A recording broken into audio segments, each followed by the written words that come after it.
هي دي العدة يا جماعة، شايفين؟ هي دي العدة.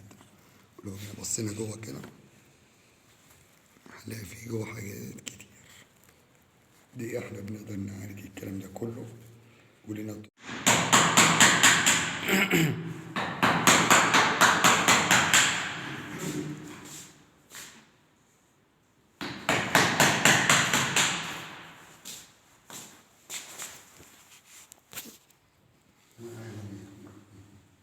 شايف الكنبة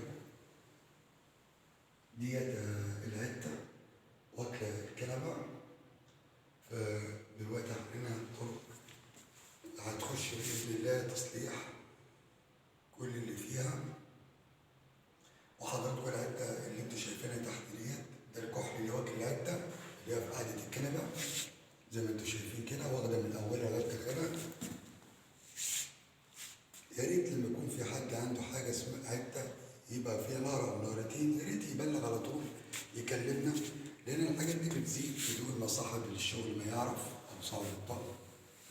وبعد كده الحاجة ب5 قروش تبقى ب50 قرش. فالنصيحة واحنا طريقة شدنا زي ما انتوا شايفين كده.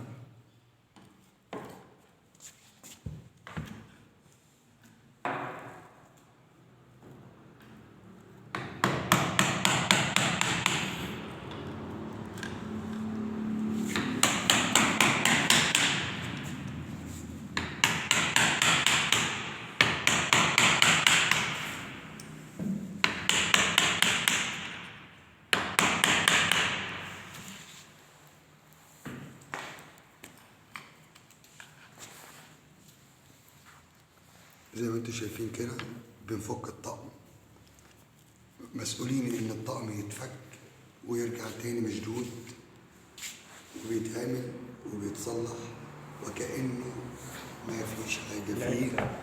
ودي زي ما انتوا شايفين كده دي العدة. يا ريت الكاميرا تقرب شوية. زي ما انتوا شايفين العدة لسه صاحية زي ما انتوا شايفين. العدة ديت اللي بتاكل. الكلمة اللي أنا بحب أقولها دايما إن العدة ما بتاكلش غير الشيء القيم، الشيء الأصلي.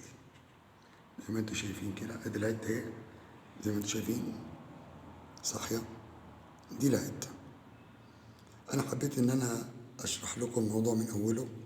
زي ما انتوا شايفين حشرة زي دي ممكن تقضي على طقم كامل وتاكل الصوف بتاعته.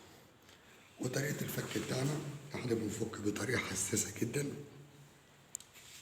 المسمار يطلع زي ما هو.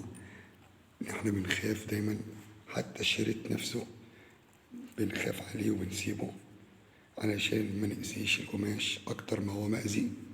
زي ما انتوا شايفين كده طريقة فكنا لنا. احنا بنحب عادة احنا بنقول اللي بيصلح الابس هو اللي بيفك الطقم، ده الصح. هو اللي بيتحمل مسؤولية العيوب، مسؤولية القطعات اللي ممكن تحصل في الجنب، هو مسؤول عن كافة كل شيء. فإن شاء الله بإذن الله الطقم ده هينزل خلال أسبوع على الشغل والإنتاج بتاعه، ويرجع تاني صيانته من أول وجديد وكأنه مفيش حاجة حصلت تاني فيه. وإن شاء الله عادة إحنا بنعقم الطقم وإحنا بنفكه ونرش القماش ونرش التجديد نفسه، تمام. وبعد الشد بنرش برضه وكأنه كابوس وانتهى، ما بتحصلش فيه أي أكلات تانية بعد كده. وتحياتي ليكم، كل سنة وانتم طيبين. سلام عليكم.